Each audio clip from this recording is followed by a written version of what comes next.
ओम गुरु चरण कमलेभ्यो नमः। गुरु जी के चरणों में दास कन्हैया का कोटि कोटि नमन।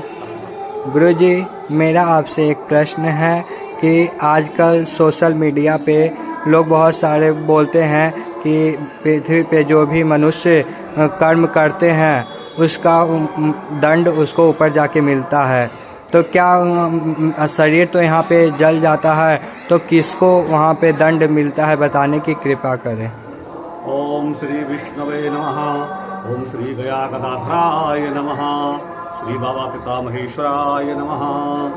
कन्हैया जी, आपको प्रश्न करने के लिए बहुत बहुत साधुवाद। जैसा कि आपने प्रश्न किया है, आपका प्रश्न लगता इस तरह से है कि आजकल जो कलिकाल में बहुत से लोग इस तरह से हैं, जो आज की पीढ़ी है, कि ये मनुष्य जो यहाँ कर्म करते हैं तो फिर उनको वहाँ फल कैसे मिलता है, चाहे वो अच्छा हो चाहे बुरा हो। तो जैसे बहुत से लोग आजकल के लोग ये कहते हैं कि भाई हमने यहाँ जो भी पुण्य पाप किया तो आपको उसको भोगना पड़ेगा। तो उन लोगों का कहना है, बहुत से लोगों का, कि शरीर तो यहाँ जल जाता है, आपका शरीर तो जल जाता है, तो फिर कर्म किसको मिलता है? क्योंकि आत्मा तो अजर अमर है। गीता के अनुसार जब आत्मा अजर अमर है तो आत्मा तो प्रविष्ट हो जाती है। आत्मा को ना तो कोई कष्ट होता है, ना कोई दुख होता है, ना तकलीफ होती है, ना कोई सुख होता है। आत्मा तो स्थिर है, तो बस वो दुख किसको मिलता है? तो आपका प्रश्न बहुत अच्छा है, सराहनीय है। देखिए, हर चीज़ आपको तर्क से नहीं मिलता है। हर चीज़ को आपको ग्रंथों को पढ़ना पड़ेगा, हर चीज़ को आपको धर्म गुरुओं के सानिध्य में बैठना पड़ेगा, तो आपको सब चीज़ सीखने को मिलेगी।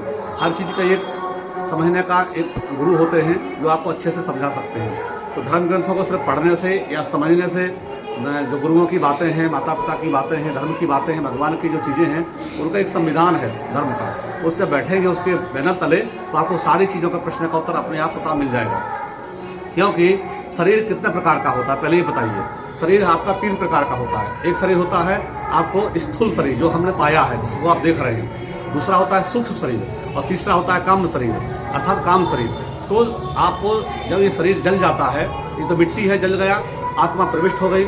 लेकिन जो सूक्ष्म शरीर है, जिसमें 5 ज्ञानेंद्रियां और 5 कर्मेंद्रियां हैं, जैसे हम जैसे खाते हैं, पीते हैं, देखते हैं, सब कुछ जो महसूस करते हैं, और जो ज्ञान की इंद्रियां हैं, तो वो ज्ञान की इंद्रियों से जो मन से हम जो काम, मन है, बुद्धि है, जिससे जो हम काम करते हैं, वो स्थिर होता है, वो सूक्ष्म शरीर में प्रविष्ट हो जाता है। जैसे ये जो हमको शरीर है, जब हम मरेंगे तो हमको एक शरीर और मिलेगा, जिसको हम बोलते हैं सूक्ष्म शरीर।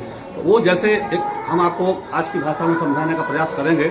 जैसे आपका ये मोबाइल है, मोबाइल में आपने कोई किसी को धमकी दिया या अच्छा बुरा जो काम किया, लेकिन आपका मोबाइल आपने तोड़ के फेंक दिया, उससे आपका क्राइम समाप्त नहीं हो जाएगा। क्योंकि जिस सिम में आपका नाम डला हुआ है, वो आपका वहाँ पे जो कंपनियां हैं, मोबाइल कंपनियां, वहाँ पे आपका सेव हो गया, जो अभी आपने बोला किया अच्छा बुरा। तो उसी प्रकार से हमारे शरीर छोड़ने के बाद भी, हमारी आत्मा निकलने के बावजूद, जो सूक्ष्म शरीर है, उसमें सारे हमारे कर्म समाहित हो जाते हैं। क्योंकि लिखा है कि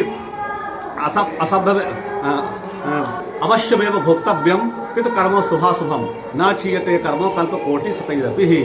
शास्त्र कहता है कि हमारे अनंत जन्मों के कर्म, हम जो भी कर्म करते हैं, अच्छा बुरा, वो सब इकट्ठा चित्रगुप्त भगवान की आज्ञा, धर्मराज की आज्ञा से यमराज के यहाँ सब स्थापित हो जाता है, सब हमारा लेखा जोखा होता है। तो चित्रगुप्त जी का जो कैमरा है, बहुत मतलब तेज कैमरा है, जो दूसरा कैमरा हम लगाते हैं उससे हजारों गुना तेज है। वो सारे कर्म को वहाँ पे स्थापित किया जाता है, सबको लिखित होता है। और जो हम कर्म करते हैं, जैसे हजारों गायों के बीच में जो बछड़ा होता है, अपनी माँ को पहचान लेता है, ठीक उसी प्रकार से आप कितना ही कोशिश करें, हमारे 9 जो है चीज़ें ऐसी हैं कि नित्य हमारे गवाह हैं। जैसे हवा है, वायु है, पृथ्वी है, आकाश है, इंद्र है, ये जो हमारे भगवान हैं, ये साक्षात, हम घर में भी रहें, एकांत में भी रहें, बाथरूम में भी रहें, कहीं भी रहें, वो सारे, इसलिए हम लोग कहते हैं कि बाथरूम में बिना वस्त्रों के नहीं नहाना चाहिए। जो हमारे देवता है, सब देवता हमारे यहाँ कहा गए हैं। तो सब देवता प्रत्यक्ष हैं, और वो चाहे निराकार रूप में हो चाहे साकार रूप में हो, वो हमारे कर्म का साक्षी होते हैं। इसलिए कभी झूठ नहीं बोलना चाहिए, कभी गलत काम न करना चाहिए, कभी किसी पर शंका नहीं करना चाहिए, दोषारोपण नहीं करना चाहिए, किसी की आलोचना नहीं करना पीठ पीछे। अगर आपको कोई बात समझ में नहीं आती, आप सामने बोलिए, तो वो सुधार करेगा। भाई जैसे हमने कोई गलती किया तो हमसे बोलेंगे, हम सुधार कर पाएंगे, हमको पता ही नहीं, आप तीसरे से बोल रहे हैं, इससे और दूरियां बढ़ती हैं। इसलिए लोग क्या बोलता है वो समझ जाइए, शास्त्रों का अध्ययन करिए, स्वाध्याय करिए, पढ़िए, और पढ़ के भी जो है अपना दिमाग मत लगाइए, धर्म गुरुओं से उसकी राय लीजिए। भाई जैसे किताब है, किताब के बाद आपको होमवर्क टीचर देते हैं, आप अपने मन से तैयार कर, लेकिन आप पूछिए जो आपके टीचर हैं, गुरु हैं, शिक्षक हैं, अध्यापक हैं, कि हमने जो बनाया है, जो हम सोच रहे हैं, वो सही है गलत है। तो आज के हमारे समाज में सबसे बड़ी समस्या, विडंबना क्या हो गई है कि हम लोग पढ़ते नहीं हैं, मानते नहीं हैं, धर्म गुरुओं का सानिध्य नहीं करते हैं। और जब हम अच्छे गुरुओं का सानिध्य नहीं करेंगे, नहीं पढ़ेंगे, तो हम फिर ऐसी बातें करेंगे कि शरीर जल गया तो इससे क्या होगा। क्योंकि येषाम न विद्या न तपो न दानम ज्ञानम न शीलम न गुणो न धर्मा तेवर त्रैलोके भूभार होता मनुष्य रूपेण मृगाश्चरंती। मनुष्य रूप में भी हम जो है ना बिना सींगों वाले बैल ही समझिए। इसलिए इस छोटे बुद्धि से इस धर्म शास्त्रों की व्याख्या करना, धर्म गुरुओं को जानना, संतों को जानना, माता पिता का जो है ये नहीं उनको उन्होंने पाला पोषा बड़ा किया, उनका सम्मान नहीं करना, इस तरह से हम नहीं समझ पाएंगे कि धर्म बहुत बड़ा व्यापक है। समझने के लिए हमको बहुत मेहनत परिश्रम करना पड़ता है, तब विद्या प्राप्त होती है। छोटे छोटे लोगों की जो छोटी छोटी बुद्धि वाले लोग हैं जो मतलब इस तरह की मानसिकता, संकीर्ण मानसिकता वाले लोग हैं, उनकी बातों में पढ़ने की आवश्यकता नहीं है। क्योंकि उनका जो सोच है वो वहीं तक है, उससे आगे बढ़ नहीं पाएंगे।